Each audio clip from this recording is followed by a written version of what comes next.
El retraso en la vacunación es un hecho ya en Canarias. Las dosis que se habían garantizado para las islas no han llegado. Hablamos de unas 9.000 vacunas y ante esta situación, las islas priorizan el suministro de la segunda dosis hasta que dure la guerra entre Unión Europea y farmacéuticas. Mientras tanto, continúa avanzando el número de contagios y la cepa británica, que nos posiciona ya como la segunda comunidad con más casos de España. Ante este panorama, asistimos a un cambio de carteras al frente del Ministerio. Desde esta semana, la canaria Carolina Darias, que asume Sanidad. Una situación de incertidumbre a la que el Consejo de Ministros intenta dar estabilidad con la aprobación de la prórroga de los ERTEs. Inestabilidad que también marca el arranque de la campaña electoral en Cataluña, donde aún no se ha confirmado la celebración de las elecciones el próximo 14 de febrero. Y todos estos temas en un contexto donde la preocupación por el cambio climático ha pasado a un segundo plano tras la pandemia, pero donde las políticas de medio ambiente cobran más importancia que nunca. Por ello, esta semana celebramos el Día Internacional de la Educación Ambiental. Estos son solo algunos de los temas. Comenzamos aquí la semana. Hola, ¿qué tal? ¿Cómo están? El conjunto de la pandemia que avanza sin freno en el conjunto de España preocupa, especialmente en la saturación de los hospitales. Un equipo de la semana ha podido entrar en la planta COVID de uno de los hospitales canarios. Aquí en las islas, Raquel Pérez, tenemos a más de 300 personas ingresadas por COVID-19. Así es, Eva. A pesar de esta cifra, la situación que atraviesan ahora mismo las plantas COVID de los hospitales canarios es muy diferente a la que vivíamos al principio de la pandemia. Lo pudimos comprobar durante nuestra grabación. Los protocolos ya están consolidados. El personal acumula meses de experiencia tratando a pacientes COVID y eso se nota en la rutina diaria. En el primer reportaje de hoy nos adentramos en una de las plantas de hospitalización COVID del Hospital Universitario de Canarias y lo hacemos acompañados por algunos de los enfermeros y enfermeras que trabajan en esta planta y que nos cuentan cómo ha cambiado su trabajo en los últimos meses y también cómo están afrontando esta pandemia. También analizamos hoy el profundo cambio que está sufriendo el sector de la banca y cómo esta transformación está afectando a los trabajadores y los usuarios. El Banco Santander ya ha anunciado que en los próximos meses cerrará más del 40% de las oficinas que tienen aquí en Canarias. También se esperan cierres de sucursales y despidos cuando se complete la fusión entre Bankia y CaixaBank. La digitalización es imparable y los bancos dejarán de ser tal y como los conocemos hasta ahora. Lo verán en solo unos minutos aquí en La Semana. Lo cierto es que en Canarias se han administrado más de 58.000 vacunas, casi un 85% de las recibidas, pero el retraso en la llegada de más dosis hace que el ritmo no sea el esperado. Ante esta situación se priorizan las segundas dosis. Existe una guerra entre la Unión Europea y las farmacéuticas, un tira y afloja por el cumplimiento de los contratos. Detrás de este enfado de Europa se encuentra la posible venta a terceros de gran parte de las remesas europeas a un precio superior. Tras una semana de desencuentros, este viernes la Comisión Europea se publicó parte del contrato firmado con AstraZeneca y en medio de esa batalla Canarias está pendiente de recibir 9.000 vacunas. Y mientras tanto, la cepa británica continúa su expansión. Esta semana conocíamos que Canarias es la segunda comunidad de toda España con más casos confirmados. Es muy contagiosa y está más extendida de lo que se pensaba en un primer momento. Un estudio ha descubierto 49 casos con esta mutación, 49 de una muestra de 100 y la mayoría en Tenerife. Se trata además de un estudio pionero en España entre el Servicio de Microbiología del Hospital de la Candelaria y el ITER. Seleccionamos esas 100 muestras de varias islas y ahí nos han salido estas 49. Las dos vacunas cubren estas variantes de cepas que tenemos actualmente. Nosotros podemos detectar ahora cualquier variante, incluso nueva, novedosa, que pueda surgir en las islas. El Consejo de Gobierno de esta semana acordaba que todas las islas se mantengan en el nivel en el que están. Sigue preocupando a Lanzarote y La Graciosa, donde no termina de controlarse el número de contagios y que permanecen, por lo tanto, en el nivel máximo, el 4. La presión sanitaria aumenta, sobre todo en el Hospital Dr. José Molina Orosa, donde se ha detectado un brote en el propio centro. Tampoco se controla como se esperaba en el resto de las islas, lo que lleva a que Gran Canaria se mantenga en el nivel 3, mientras que Tenerife, El Hierro y Fuerteventura permanecen en nivel 2. Tan solo La Gomera y La Palma se mantienen en nivel 1. Más de 300 canarios se encuentran hospitalizados por COVID-19. Hemos podido entrar en la planta COVID del Hospital Universitario de Canarias y comprobar cómo ha cambiado el trabajo de los enfermeros en este último año. Es un reportaje que nos da todos los detalles Raquel Pérez.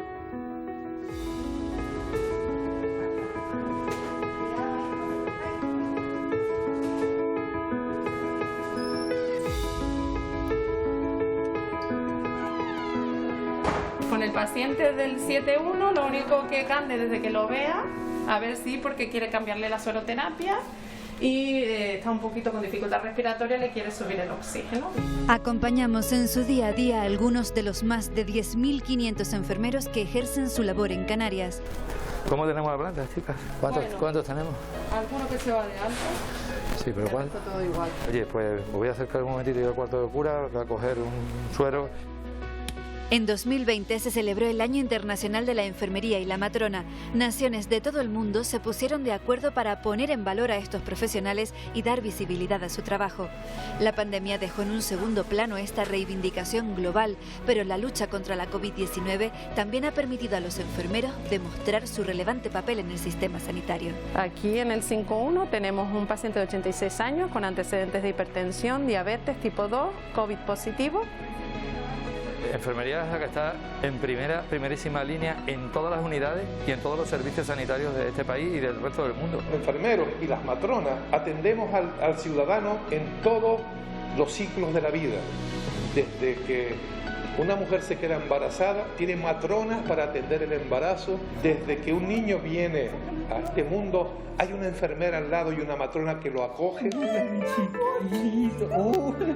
Seguimos avanzando en la adolescencia, la madurez, y siempre hay una enfermera al lado, incluso hasta cuando se llega al final de la vida, atiende y le coge la mano al paciente y le acompaña en ese tránsito también que es la muerte.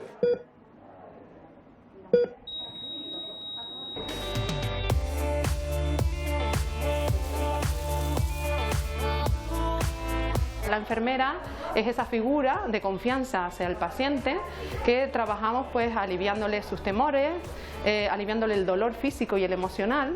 Cuidamos y alertamos entre situaciones de alerta que pudieran ocurrir en caso de un empeoramiento de su estado, y también somos esa figura que sacamos una sonrisa en esas situaciones difíciles en las que necesitamos liberar tensiones, tanto para ellos como para nosotros, sobre todo en esta situación nueva que estamos viviendo de pandemia, en el que tenemos miedo al contagio nosotros mismos y al contagio a nuestros familiares.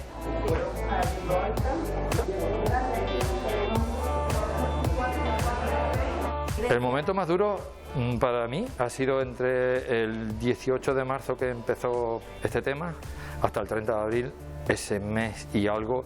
Fue durísimo por la incertidumbre, por el montón de informaciones pues no contactadas que se chocaban unas con otras, y nosotros aquí en medio de aquello. Esta situación de pandemia para la enfermería ha supuesto una alta exigencia. Hemos tenido que aprender muchas cosas nuevas y aplicarlo inmediatamente. El 605.2, ¿sí? Tiene 97% con gafas nasales a 2 litros, ¿sí? Está con 87 de frecuencia. Hemos tenido que aprender a organizarnos de manera de que unas personas que entran con el EPI y otras personas asistimos desde el exterior. De esa manera reunimos toda la información necesaria para el cuidado del paciente. Utilizamos nuestras gafas de protección, que son las de pintor de toda la vida. Depende de la técnica, te pones también una mampara, ¿vale? Para protegerte aún más. Tú no puedes entrar a soltar una medicación y salir corriendo. Esa persona es un humano, necesita tu ayuda, necesita charlar, necesita tranquilidad, necesita que le digas que no pasa nada, que le cojas las manos y le pongas su medicación y que él vea profesionalidad y seguridad. Es lo que todos queremos.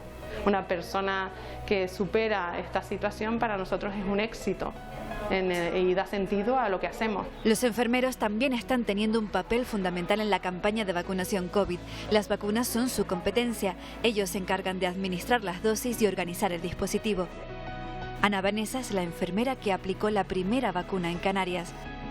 La verdad que estábamos tan enfrascados en la organización de todo el dispositivo que verdaderamente no caí en la cuenta de lo que eso significaba. Cuando ya llegué allí, cuando ya empezó toda esa sensación, realmente a darme cuenta de lo que significaba, de lo que íbamos a hacer, de lo que estábamos empezando. Me quiero que nos vacunemos todos porque yo quiero salir de esto. Y hay muchos enfermeros que no están en primera línea, cuyo trabajo es necesario dar a conocer. Tenemos enfermeros investigadores y docentes, enfermeros especialistas en salud pública y epidemiología, tenemos enfermeras en las cárceles, tenemos enfermeras navegando en los buques para proteger a las personas, tenemos enfermeras en salud escolar. Soy el representante de las enfermeras en Canarias y como representante siento un orgullo inmenso de tener un colectivo profesional que siempre da un paso al frente y es capaz de trabajar mañana, tarde y noche, como siempre lo ha hecho, con sentido profesional, científico y de vocación. Yo soy una enfermera muy orgullosa de mi profesión, podemos hacer mucho por el paciente y es muy gratificante. Nosotros lo que hacemos es darnos 100% como estamos demostrando ahora. No somos héroes, somos profesionales de una profesión que es darse a los demás.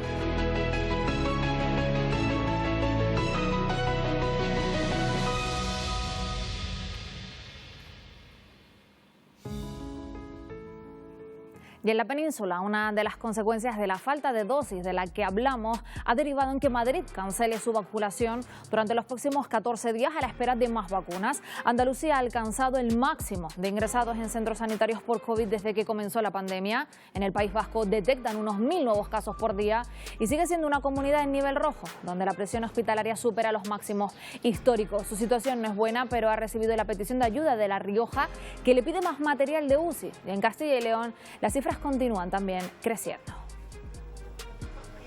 Y ante toda esta incertidumbre sanitaria, Salvador Illa ha dejado de ser esta semana ministro de Sanidad por las elecciones catalanas. Illa afrontó una pandemia mundial al frente del ministerio que ahora asume la canaria Carolina Darias. Darias asume su nueva tarea en el gobierno pidiendo un nuevo esfuerzo colectivo para minimizar los daños de la pandemia. Miguel Iceta asumirá el Ministerio de Política Territorial.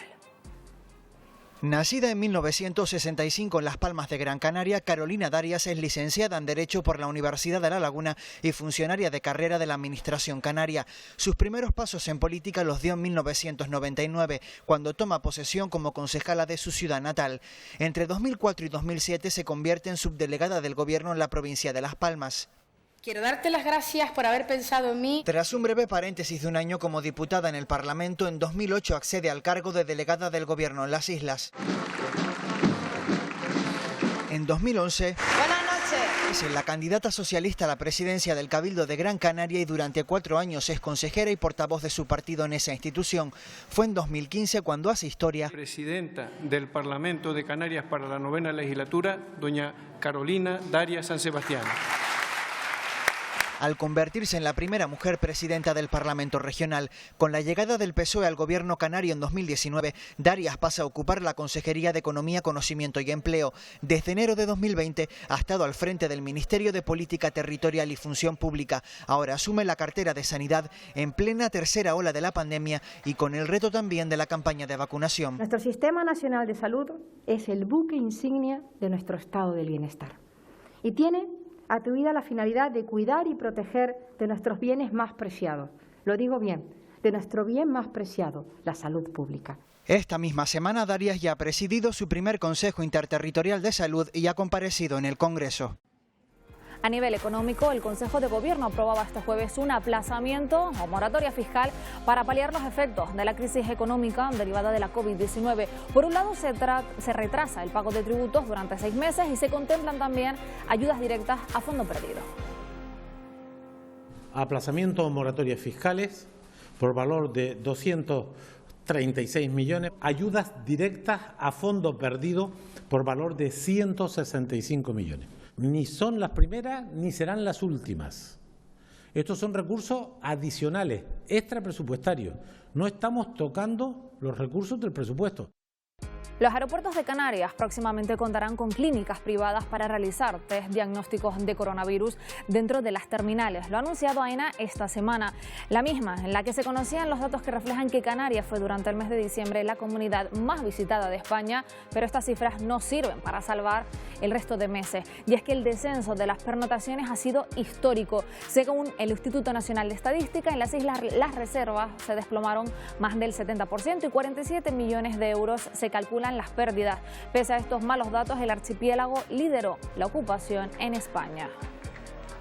Y tras semanas de intensas negociaciones, el Consejo de Ministros aprobaba este martes una nueva prórroga en las medidas que han actuado de escudo social para quienes han quedado en situación de vulnerabilidad económica por la pandemia. Por un lado, hablamos de las relaciones con las viviendas. El gobierno extiende hasta mayo las prórrogas obligatorias de 6 meses para los contratos que venzan durante el estado de alarma.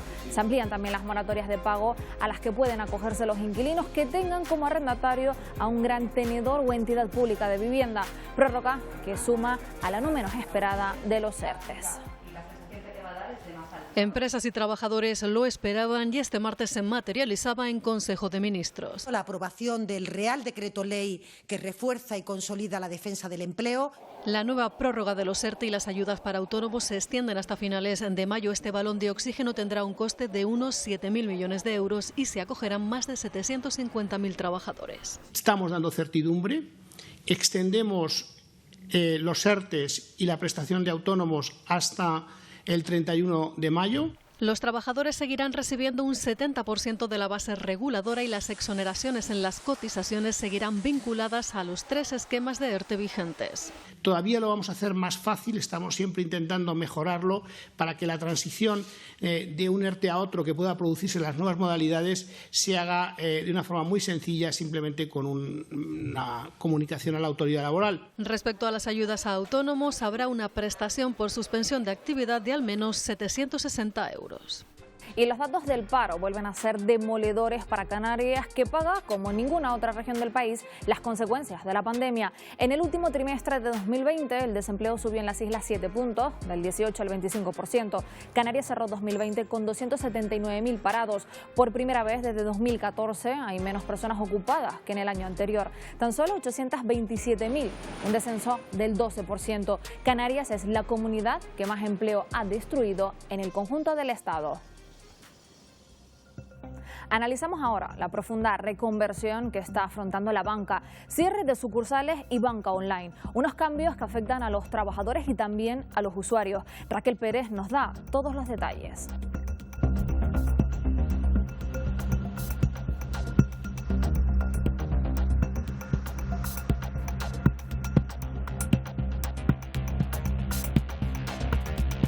El sector financiero está inmerso en una transformación sin precedentes. Los bancos dejarán de funcionar tal y como los conocemos hasta ahora. La banca avanza rápidamente hacia la digitalización y la concentración de entidades y ya notamos las primeras consecuencias.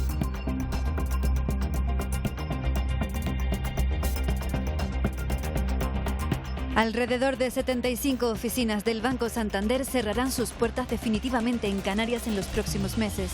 Esta sucursal, ubicada en Tejina, en Tenerife, es una de ellas. Quitan el banco y búsquese usted la vida. Hombre, pues me implica muchísimo. Si llevo 60 años, le he dado el crédito a la casa, lo pagué, compré el coche, lo pagué, todo eso lo he pagado y no le debo un duro, eso merece como mínimo una explicación de que por qué van a quitarlo. Un entorno campesino, de acuerdo, pero Bajamar, La Punta, Valle Guerra, Tegueste.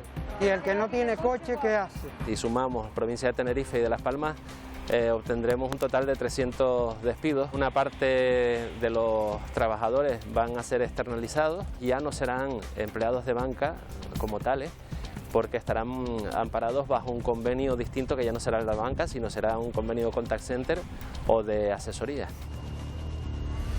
Con este plan de reestructuración, el Santander confirma su apuesta por la banca online en detrimento de las oficinas físicas. Y no es algo puntual, es la tendencia de todo el sector. En solo una semana se completará la fusión entre Bankia y CaixaBank. Aquí también se esperan despidos y cierres de oficinas en ambas entidades. Toda la incertidumbre de los mercados, más las exigencias que tenemos los empleados de banca a la venta de productos y con la situación económica como está. Pues todo esto sumado a que sabes que en un mes y medio va a haber una fusión y que tu puesto de trabajo puede estar en un peligro, o si no tu puesto puede ser trasladado forzosamente a otro territorio, pues todo esto se hace un cóctel que para el trabajador es muy complicado. Nuestro sector, la baja número 1 son procesos ansioso-depresivos.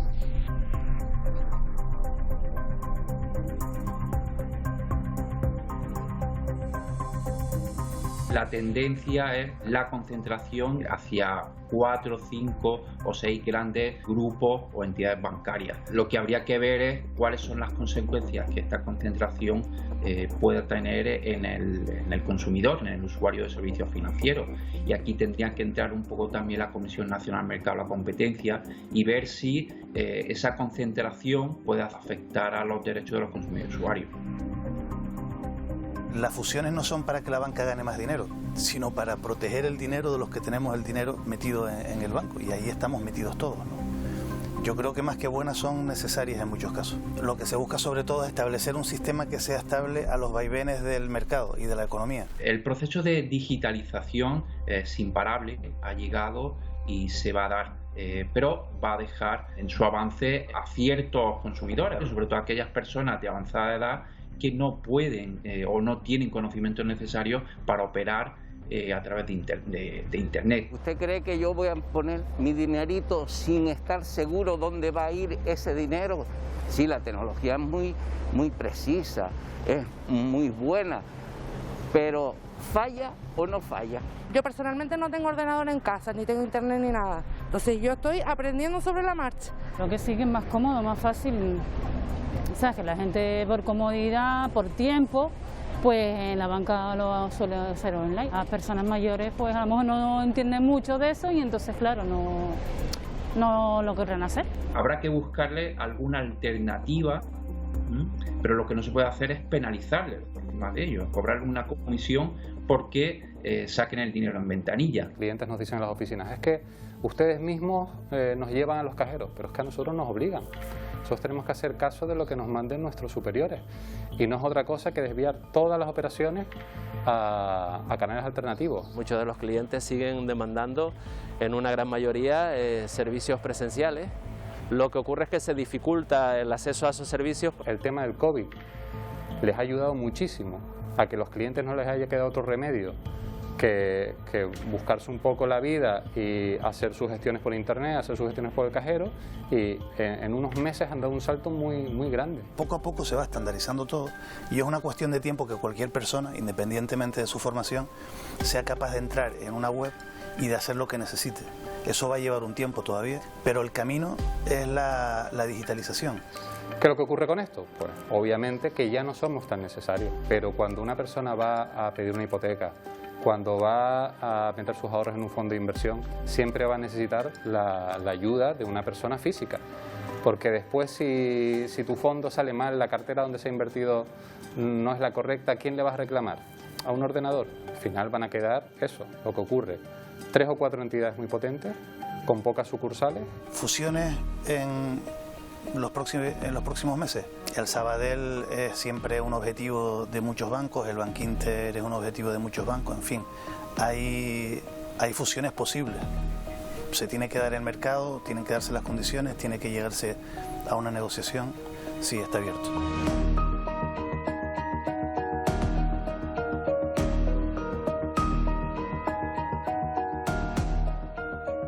Esta semana también se ha reanudado la actividad en el Parlamento de Canarias con un pleno en el que las preguntas de control al gobierno se han centrado en el plan de ayuda que se ha puesto en marcha para las pymes y para los autónomos, todos afectados por la pandemia, y el plan de vacunación. Una sesión en la que la distribución del pleno se ha visto modificada tras la marcha de la diputada Sandra Domínguez de Nueva Canarias al grupo de los no adscritos, propiciada por la situación que se ha generado en el Cabildo de Fuerteventura. Con ella han hablado nuestros compañeros del programa Parlamento, que mañana regresa a la parrilla un poco antes de las 9 de la mañana. En el espacio de entrevista contará con el diputado del Grupo Mixto Ciudadanos, Ricardo Fernández de la Puente.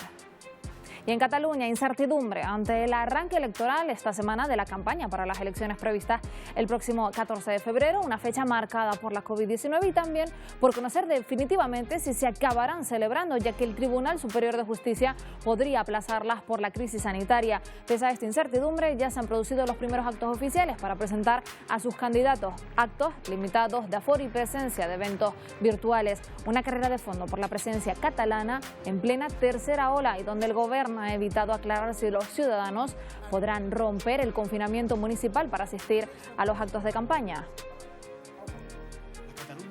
Y en el capítulo de sucesos esta semana nos dejaba una persecución de película en Gran Canaria. Vean. Simplemente síguelo, no lo pierdas, simplemente no lo pierdas, ¿vale? Una patrulla de la Guardia Civil persigue por el sureste de la isla a la conductora de un Renault gris detectado en la Gran Canaria 1 con exceso de velocidad. La persecución, grabada íntegramente, dura más de 11 minutos hasta que en el barrio de La Goleta, en Agüimes, la conductora da por concluida la fuga y se baja del vehículo aún en marcha. Minutos después, era detenida.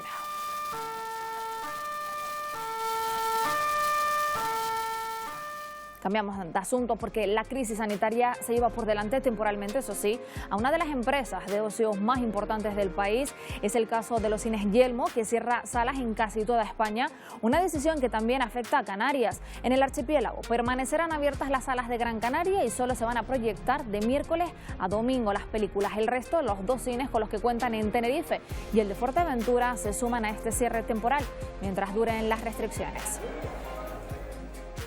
Y con el lema Somos Carnaval Juntos, Santa Cruz de Tenerife ha presentado esta semana la programación del Carnaval 2021, una edición atípica y que tendrá a la televisión como su gran aliada. Televisión Canaria emitirá el espectáculo Santa Cruz, Corazón del Carnaval. Durante esa semana se emitirán varios programas en los que los protagonistas serán las murgas, comparsas o rondallas. El día 7 de marzo y en sustitución de la Gala de la Reina se elegirá a las Guardianas del Cetro.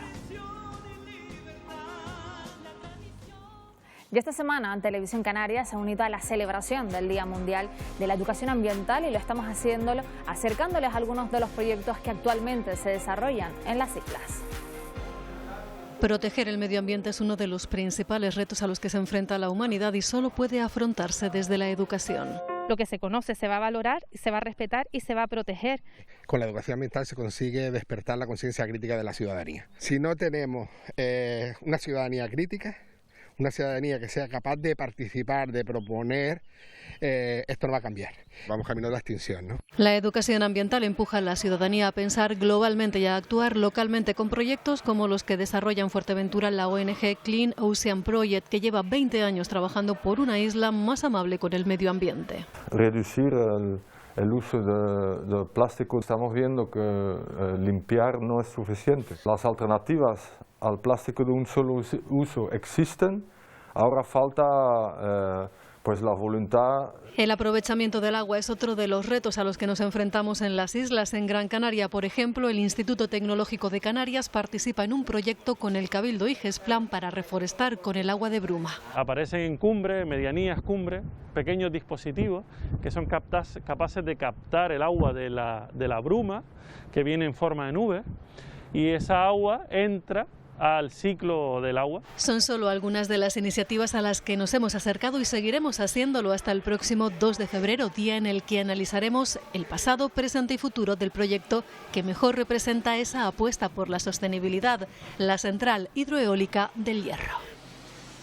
Nos vamos ya y nos despedimos con la imagen de la primera cámara infrarroja del Instituto de Astrofísica de Canarias que ha sido lanzada al espacio. Se llama Drago. A bordo de un cohete se espera que tome imágenes de Canarias y de otros puntos del planeta para probar su uso en distintas formas de observación de la Tierra. Se quedan ya con toda la actualidad en el Telenoticias fin de semana. Nosotros, como siempre, volvemos a vernos en tan solo 7 días. Que descansen. Adiós. Few seconds here, we should be hearing the launch strike. Arrow. Ignition.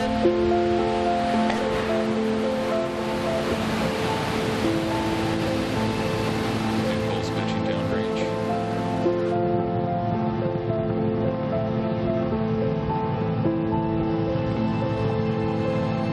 Next cue. Shortly after that, we'll have the second engine start one, the Merlin vacuum engine. Stage separation confirmed. And there you can see the 2 fairing halves have separated and fallen away from the vehicle, exposing the 143 spacecraft to the vacuum of space.